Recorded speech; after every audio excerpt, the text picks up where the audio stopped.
بسم الله الرحمن الرحيم. اللهم صل وسلم وبارك على سيدنا محمد وعلى آله وصحبه أجمعين. أهلا بكم في قناة مطبخنا المصري. والنهاردة إن شاء الله هنعمل الفول النابت. احنا بنجيب الفول وننقعه في المية يوم كامل، يعني لو بننقعه الصبح بالليل بنصفيه من المية ونسيبه في المصفى كده. بس بنيجي بقى بعد ساعة كده ولا ساعتين بنغسله بالمية بالمنظر ده ونصفيه، ما بنخلوش في المية. وبغسله بالمية يعني بتاع 3 مرات في اليوم لحد ما ينبت ويعمل معانا النبتة اللي احنا شايفينها دي اهي. ممكن تكبر عن كده وممكن نسويه وهي على كده اهي، يا دوبك بتزرع الزرعة الصغيرة دي بس كده. ودلوقتي هنبدأ نسويه. بنحط المية،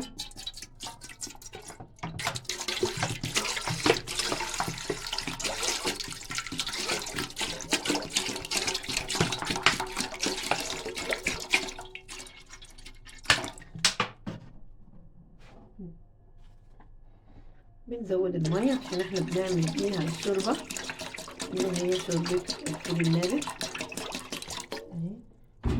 وبنكون غاسلين الفول وبننزله بسم الله.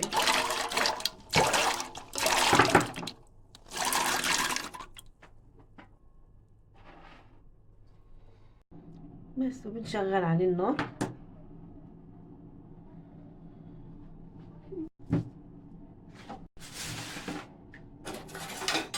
بليمونتين طبعا بنكون غاسلينهم، بنقطعهم بالشكل ده كده، ليمونتين 3 بقى حسب ما تحب. وبننزلهم معاه كده عشان الفول ما يسودش. بس بعد الغليان بقى هنبدأ نضيف حاجات تانية ان شاء الله. ودلوقتي بعد الغليان انا زودت حبة مية بطلت تغلي. بنبدأ نلم الريم اللي بيطلع على الوش ده كده اهو.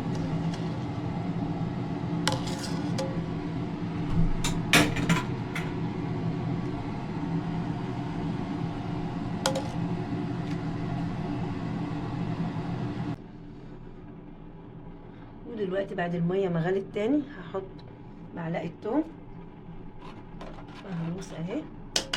طبعا انا لسه ما حطيتش ملح لغايه دلوقتي، بنستنى لما الفول يدخل في السوا وبعدين بنضيف الملح.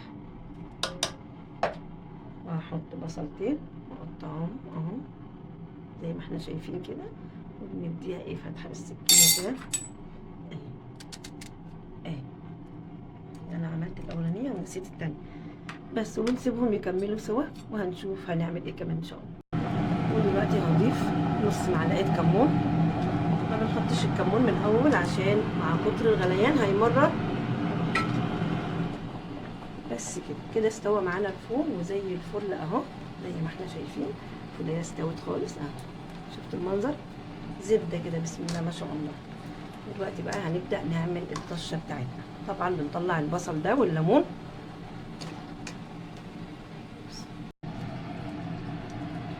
ودلوقتي بجيب الزيت، طبعا اللي حابب يطش بالسمنه بس انا ما بعملهاش غير بالزيت.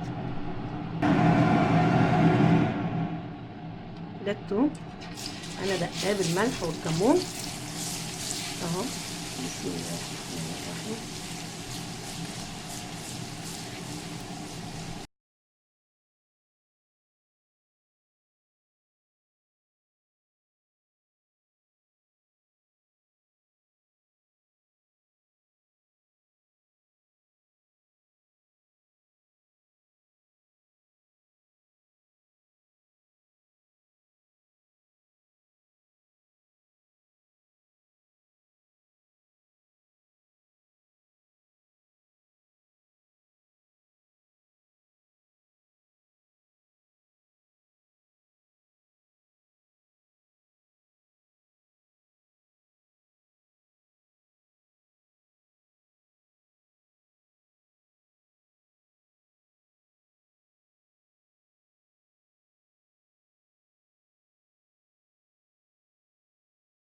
بس كده وهنفضيها على النار. بسم الله ما شاء الله.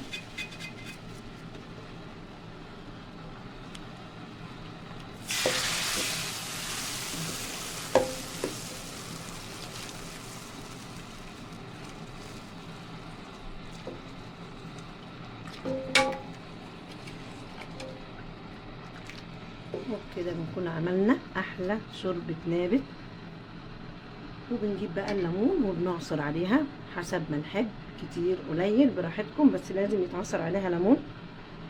جربوها ان شاء الله تعجبكم، وبالهنا والشفا. واذا عجبكم الفيديو ما تنسوش اللايك والشير والاشتراك في القناة وتفعيل الجرس. والسلام عليكم ورحمة الله وبركاته.